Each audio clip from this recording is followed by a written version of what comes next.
Bueno, vamos a comenzar con la explicación de lo que es el capítulo 1 de lo que es el libro de Relational Database Design and Implementation, o en español, como se podría decir, base de datos relacionales, diseño y implementación. Como podemos darnos cuenta, el capítulo 1 trata acerca de el entorno de lo que son las bases de datos.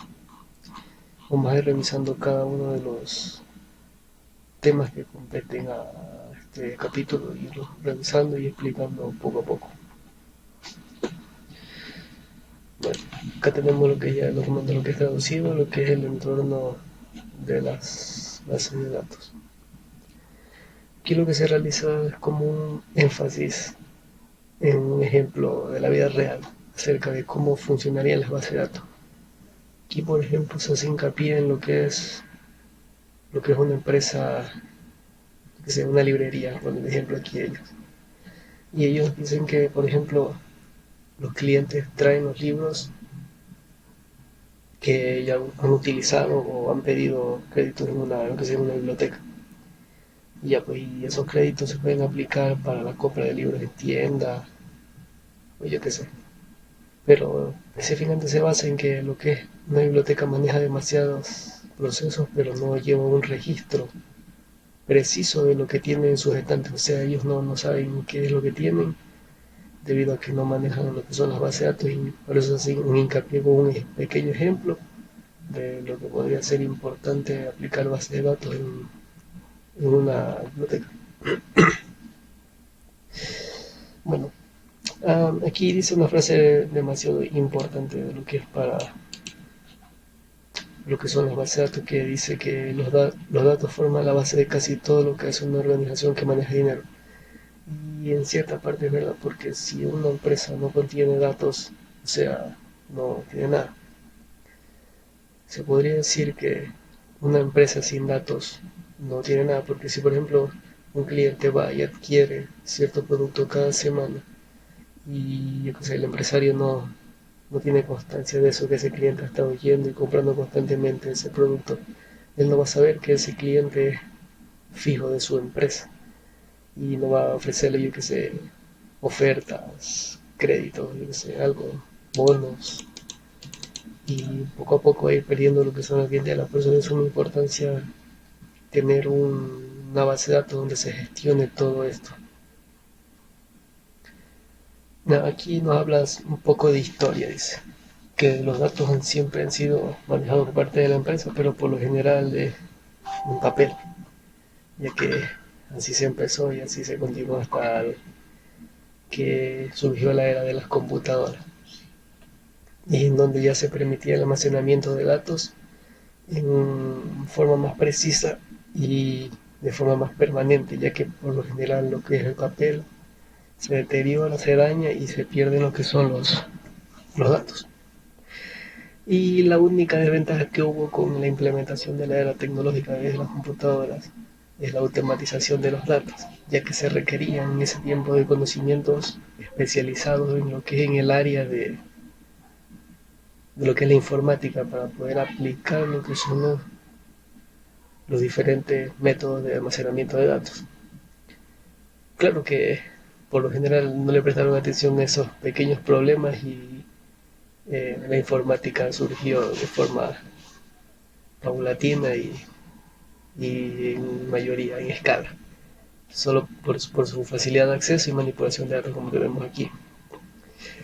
Bueno, aquí tenemos haciendo otro pequeño ejemplo en lo que es el tema de definiendo una base de datos. Esto vendría a ser como una experiencia personal que ha tenido el autor del libro en su propio trabajo. Bueno, él nos dice que no existe término más incomprendido y mal utilizado en toda la informática que lo que son las bases de datos. Y él simplemente trata de decir esto porque cuando uno menciona lo que son bases de datos, puede tener demasiadas visiones distintas acerca de lo que es una base de datos. También nos explica acerca del surgimiento de las listas y archivos, que se utilizaban constantemente en ciertos tiempos, ya que se hacía una lista de objetos, yo que sé, de contactos, un listado de compras, lista de números de teléfonos. Eran cosas de la vida diaria de cada uno. Y mediante software se pudo manejar lo que son estas listas mediante la implementación de sistemas que proponían lo que son formularios de registro de datos, en donde te proporcionaba métodos que ya conocemos, lo que son consulta, ingreso, actualización y eliminación. Lo que permitía es procesar esa información, registrarla y mediante criterios lógicos mostrarla en diferentes formatos de salida, yo que sé, en papel, digital, como sea. Y todo eso fue surgiendo, como dice aquí, el software de administración de listas se ha comercializado con el nombre de base de datos. O sea, las bases de datos surgieron a partir de las denominadas listas que le manejaba en los sistemas anteriormente.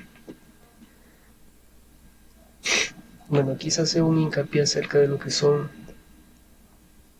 las bases de datos. Ya, aquí tengo recalcado lo más importante acerca de esta parte del capítulo, que dice que una base de datos es el lugar donde se almacenan los datos, muy específicamente. Y dice que no solamente debe contener lo que son los datos en su forma básica, sino que también lo que son las relaciones que existen entre datos. Por ejemplo, un cliente con un producto. Existe la relación de que el cliente que hace compra el producto, o sea, están relacionados.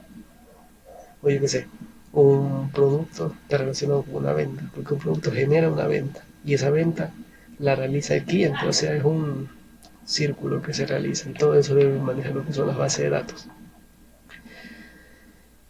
Y aquí dice la idea detrás de una base de datos es que el usuario, ya sea una persona que trabaje de forma interactiva o programación, no tenga que preocuparse de cómo se almacenan físicamente los datos en el disco. O sea, lo que trata de decir este concepto es que lo que son los usuarios de los sistemas de base de datos no tienen que preocuparse por saber de informática ni nada de eso, sino que ya los desarrolladores tienen que enviar lo que son los sistemas lo más interactivos posible, lo más fácil de utilizar, para poder manipular datos y almacenarlos. Perdón. Un concepto importante son lo que son los datos propiedad. O sea, los datos propiedad se refieren al acceso que se tiene a la información y el privilegio que se le otorgan a los usuarios de datos, ya que por lo general esto es demasiado importante, el salvaguardar información propia. Dice, en organizaciones donde las bases de datos pequeñas han surgido a lo largo de los años, los datos se mantienen individualmente en departamentos organizativos donde se dividen cada uno de los datos constantemente. Y los problemas que se presentan es la inconsistencia de los datos. ¿A qué se refiere con inconsistencia? O sea que existen datos que no concuerdan o que no existen. Por ejemplo, un ejemplo de un dato inconsistente. Por ejemplo, yo tengo una empresa que dice 50 computadores, pero en realidad voy y reviso en mi bodega y resulta que tengo 30. ¿Qué pasa allí? Existe inconsistencia de datos. Y datos duplicados, por ejemplo, se podría decir, datos duplicados simplemente surgen por los nombres similares que se pueden ubicar. Por ejemplo, aquí, un cliente puede ser identificado como John J. Smith, pero como John Jacob Smith en la base de datos de venta. O sea, es el mismo cliente, pero con dos nombres distintos registrados en la misma base de datos, lo cual ocasiona pérdida de espacio y, o sea, estamos desperdiciando tecnología. Lo que son las arquitecturas orientadas a servicios o SOA, sus siglas en inglés que significan Service Oriented Architecture. Ya. Un entorno SOA es donde todos los componentes de los sistemas de información se consideran servicios que brindan a la organización. Los servicios están diseñados para que interactúen sin problemas, compartiendo datos. O sea, lo que hacen simplemente es dispersarse mediante lo que son servicios e enviar lo que son datos. Los datos compartidos también imponen restricciones sobre cómo se manejan los cambios en lo que es el diccionario de datos. El diccionario de datos simplemente es aquel lugar donde está especificado los diferentes atributos que contienen las tablas de las bases de datos. Y por lo tanto una organización debe tener procedimientos para notificar a los usuarios que los cambios que se han propuesto para la base de datos hayan sido aceptados y avalados y informados a los diferentes usuarios para evitar problemas, ya que esto puede ocasionar inconvenientes si no se avisa. Quise que eso va a funcionar mejor para grandes organizaciones, ya que son sistemas de alto coste.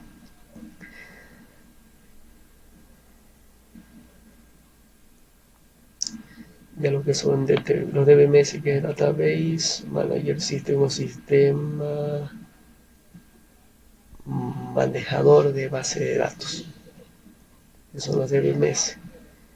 Bueno, esto aquí es solamente como un poco de teoría acerca de lo que son los DBMS que existieron al principio, como lo que son Access, que ya lo conocemos, SQL Server, PostgreSQL. Existen un sinfín de DBMS existentes en la actualidad, ya que están destinados a grandes empresas.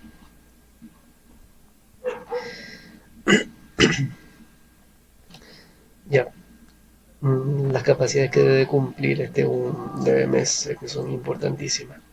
Proporcionar facilidades para crear la estructura de base de datos. O sea, la estructura se refiere a lo que es el diseño o modelo de la base de datos, para que se pueda esquematizar bien cómo es que funciona la base de datos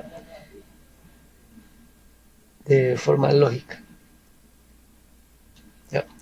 Y también debe proporcionar de una forma lo que ya hemos hablado, o sea, lo que es el ingreso, modificación, actualización, eliminación, consulta, etcétera. Un sinfín de manejadores de acceso de datos. Esto también es importante, debe proporcionar lo que son la recuperación de datos por algún caso X, que se perdieron los datos, lo que se fue la luz, lo que se fallaron los procesos, hubo un desbajo de energía, o se dañó el lugar donde se almacenaba la base de datos. O sea, se deben tener un sistema de alerta. Creo que sí lo tienen, por lo general en lo que es SQL Server mantiene lo que son el manejo de restricciones a nivel de base de datos, maneja lo que son por medio de transacciones. Lo que simplemente es cuando existe algún fallo se bloquea el sistema y a lo que se vuelve a encender, todo lo que ya estaba mal hecho se vuelve a resetear, se podría decir, se borra y queda la base de datos original. No recuerdo muy bien cómo era el concepto de eso. Creo que era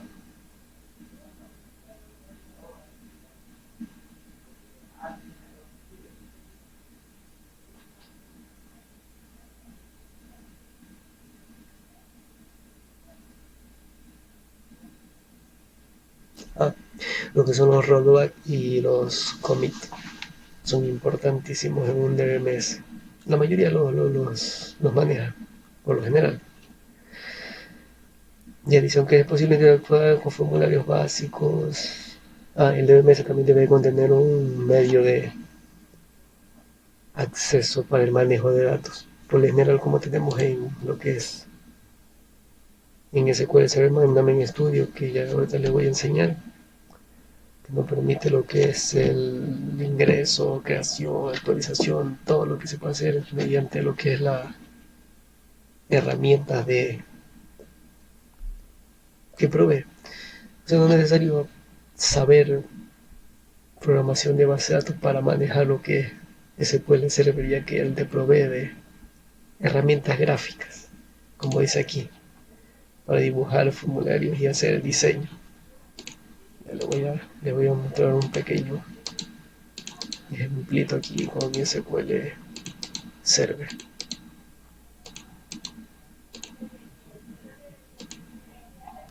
Todos los DMs, bueno, Power también maneja lo que es gestor gráfico.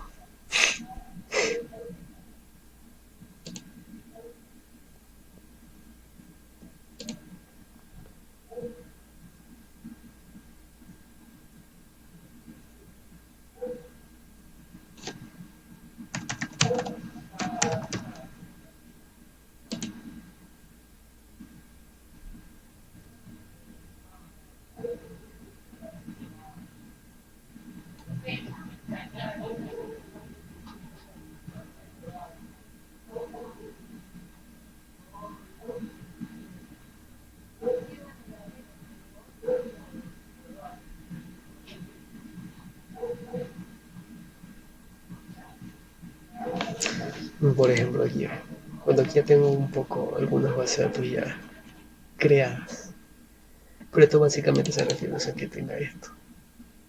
Por ejemplo, aquí podemos crear una base de datos y no es necesario manejar los códigos de Create Database ni nada por el estilo, ya que con la interfaz gráfica es más que suficiente para la creación de base de datos, ya que si uno quiere ser más específico lo maneja mediante codificación. Pero a eso se refiere este punto que marca lo que es este capítulo, que debe de proporcionar lo que es diseño de herramientas gráficas para manipulación de datos. Bueno, prueba, aceptar. No, ya está creado. Perdón.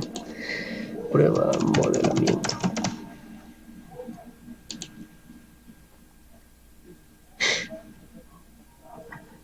Y ya la base de datos ya está creada. ¿Ve? Sencillo, o sea, no es necesario manejar el código para poder hacer eso. Bueno, vamos a continuar.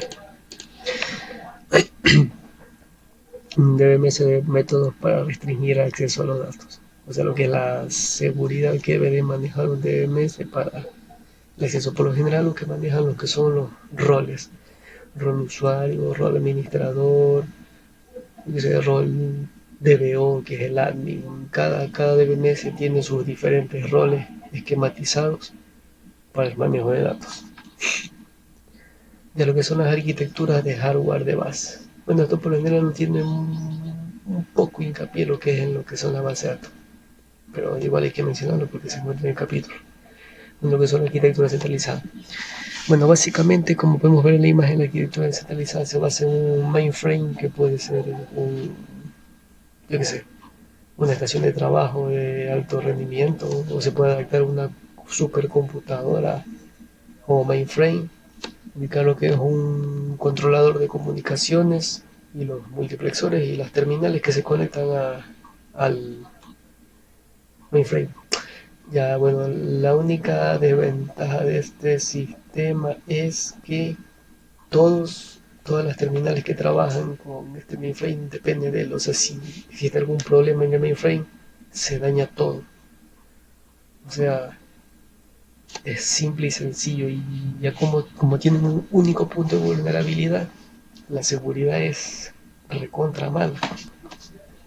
De que si por ejemplo se manejan, yo que sé, demasiadas operaciones de datos en lo que son todas las terminales con las que se está trabajando, el sistema puede colapsar y se puede dañar todo lo que es los datos y perderse la información importantísima.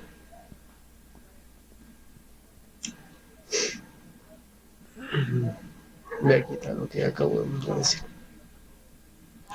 Ya bueno, de la arquitectura centralizada surgió lo que es la arquitectura cliente-servidor con el nacimiento de las tecnologías de Internet. sea, lo que es arquitectura de red. Bueno, lo que se basa principalmente en la arquitectura de clientes-servidores, que cuenta con un servidor y varios clientes que son computadoras que se conectan a lo que es el servidor. Lo que se implementa en la arquitectura de cliente-servidor es que envía la petición, el servidor la procesa, devuelve la petición y ahí sí se hace ¿cómo que? La transmisión de información. Primero se formula la petición, el cliente formula la petición, la envía, el servidor la interpreta y envía una respuesta y así es que se hace transferir, la transferencia de información. Aquí bueno, resulta mucho menos tráfico de red y teóricamente mejor rendimiento, como se dice. Y bueno, ocurre el mismo problema que lo que es el descentralizado, ya que dependen de un único servidor. Solamente que está aquí funciona lo que son con cables WAN y LAN. A ver aquí.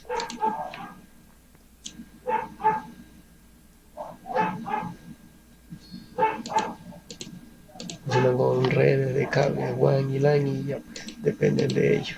Si algo falla, todo falla. Bueno, no es que si algo falla. Si falla el principal, es que se jode todo. Término más rústico. Bueno, los sistemas distribuidos que son los más ejemplares, que se podría decir los más de mejor importancia y uso. Bueno, lo que funcionan los distribuidos básicamente lo que hacen es coger pequeñas porciones de datos y distribuirlas entre todos los sistemas que se encuentran conectados al... Bueno, no, solamente lo que se hace es distribuir la información, o sea, hacer pequeñas partes y descartar a cada quien su partecita para que cada quien procese y almacene sus propios datos. Y esto es importantísimo porque, por ejemplo, si yo que sé, se daña una pieza, eso no va a afectar a las demás que se encuentran trabajando con sus propios datos. Se daña esa pieza, se repara esa pieza, se puede reparar, pero los demás pueden seguir trabajando con normalidad, sin necesidad de que se caiga el sistema o tenga que estar dañando nada de eso. Bueno, aquí dice que tiene varias ventajas. El hardware y el software se pueden adaptar a la necesidad del sitio. Claro, por ejemplo, si se tienen servidores pequeños, se brinda suficiente capacidad, el ahorro de dinero es notable y no se necesita instalar hardware ni nada del estilo. O sea, es casi perfecto. Y debido a que, como se encuentra, como si se distribuido, el tráfico RS se reduce, ya que no se necesita hacer como en el cliente servidor de enviar peticiones y procesarlas, ya que cada quien procesa sus propios datos y cada quien hace sus trámites. Y tenemos lo que es la figura de la arquitectura de base de datos distribuida. Por ejemplo, aquí todo se encuentra conectado al internet o otra WAN. Aquí está el sitio 1, sus servidores, con los que le han tocado. El switch, el router, por donde se conectan. Y así ves, cada quien maneja su propio espacio de trabajo. Y se puede adaptarle un mainframe a uno le puede adaptar dos, un solo servidor, dos servidores. O sea, aquí no hay limitantes. La persona o la empresa que desea adaptar esto puede hacer lo que le venga en gana y hacer un sistema distribuido además bien eficaz y bien completo.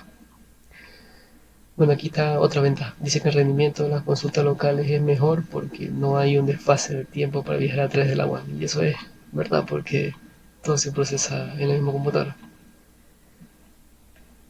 Mira aquí está lo que decía al principio. Si la WAN falla, cada sitio puede continuar procesando esa propia porción de base de datos. Claro, pues no tiene nada que ver. Si un sitio se cae, los otros sitios que siguen procesando utilizando sus datos locales. O sea, si se daña algo no tiene nada que ver con que se vaya a dañar todo ni nada por el estilo como en la cliente servidor o en la distribuida. Dice, aunque se mejora el rendimiento, se involucran datos almacenados. Las consultas requieren datos. Bueno, eso sí, cuando por ejemplo una parte distribuida requiere de otra para procesar datos, ahí sí se vuelve lento, ya que no tiene la ventaja de lo que es la cliente servidor de envío y recepción de datos. Bueno, si la organización conserva un único diccionario de datos, este vendría a ser un problema que podría ocasionar inconsistencia de datos, ya que por ejemplo desde todas las estaciones de trabajo del sistema distribuido acceden a lo que es a la misma base de datos. Claro que está distribuida, pero están trabajando sobre lo mismo. O sea, y si, por ejemplo, en dos lugares se está comprando un mismo producto, esto puede ocasionar que el stock se desfase y se vaya por donde, yo qué sé, no se sepa y se pierdan datos. Quita el tráfico de red y la venta de rendimiento. Nada, quita la existencia de datos en más de un sitio. Eso es un gran problema, ya que las copias duplicadas lo que hace es la pérdida de datos. Pero para ello se utiliza lo que es los rollback y los commits, pero eso no vemos todavía, así que es la sugerencia de este problema, para evitar las inconsistencias y datos duplicados. Bueno, dice que debido a los datos viajando a medio de red, de la empresa, el riesgo de seguridad aumenta. Claro. Bueno, lo que son los servidores web. Bueno, los servidores web básicamente lo que hacen es conectar lo que son las aplicaciones web con un servidor de base de datos y transferir datos. Por lo general el servidor está aislado de la LAN y se coloca un firewall para el servidor web y el servidor de base de datos.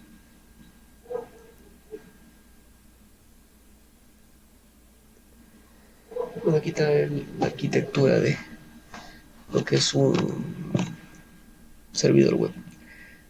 La PC se conecta a un switch, a un router, hace la autenticación, va al servidor, pasa por el firewall, a la final. Aunque no es tan específico, porque para conectar lo que es una aplicación web a la red, simplemente lo que se hace es pasar por el servidor, autenticarse y te conectas a lo que es internet. Aunque este gráfico está más completo, pero básicamente solamente entras aquí, te autenticas con el servidor, te metes a tu servidor web, que es donde va a estar, y ya accedes. Eso vendría a ser todo. Claro que sí, por lo general lo que son las aplicaciones web dependen de lo que son los servidores web. Si el servidor web falla, o sea, tu aplicación no sirve, no puedes utilizarla. Depende demasiado de lo que son los servidores. Tienes que tener un buen servidor para poder trabajar en lo que son aplicaciones web. Acceso remoto. Bueno, el acceso remoto son las autenticaciones para poder acceder a una aplicación. Como aquí dice, una vez autenticado, el usuario remoto tiene el mismo acceso a la LAN interna, incluido el servidor, como si estuviera presente. Básicamente, un acceso remoto es acceder, ingresar, hacer algo y salir. Acceso fácil y rápido. Lo que es la seguridad, que es algo de suma importancia, es el manejo de seguridad desde la base de datos. Por lo general se utiliza servidores de autenticación, firewall y otros sistemas de seguridad. Lo que son las regulaciones gubernamentales. Tenemos algunas que establecen lo que son los Estados Unidos, que es la Ley de Portabilidad y Responsabilidad Seguro Médico. Eso tú quieres decir lo que es salvaguardar los registros médicos. O sea, no permitir que la divulgación de datos médicos se divulguen por ahí, que pueden ocasionar problemas para ellos, para proteger su privacidad.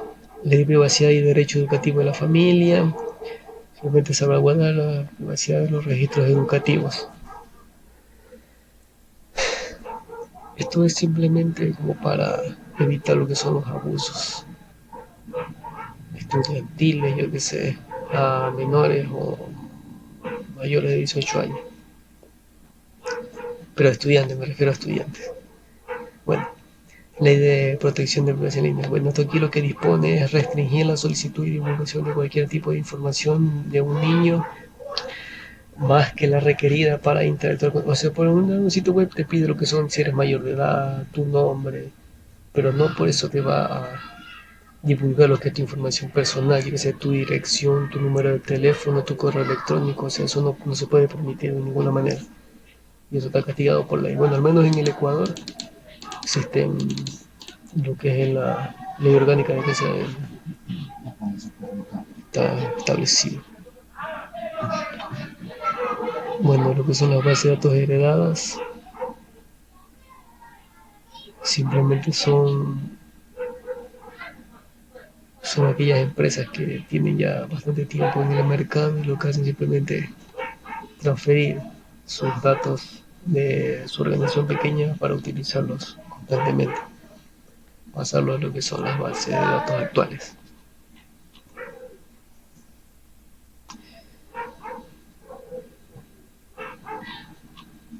Bueno, este vendría a ser todo lo que es el capítulo. Aquí estaba en inglés, pero ya me tomé la molestia de traducirlo para poder explicarlo con más detalle, más claridad, ya que en inglés se complica demasiado. Y bueno, aquí tenemos el esquema del resumen de lo más importante, de lo que hemos visto. Aquí está de que los datos se forman la base de la organización, el almacenamiento en mucho menos espacio, contienen los datos, las listas son estructuras de organización de información, los DBMS proporcionan facilidades para la creación de estructuras, las relaciones gubernamentales, las arquitecturas, todo lo más importante y esquematizado acerca del capítulo. Bueno, esto ha sido todo el estudio del primer capítulo. Muchas gracias.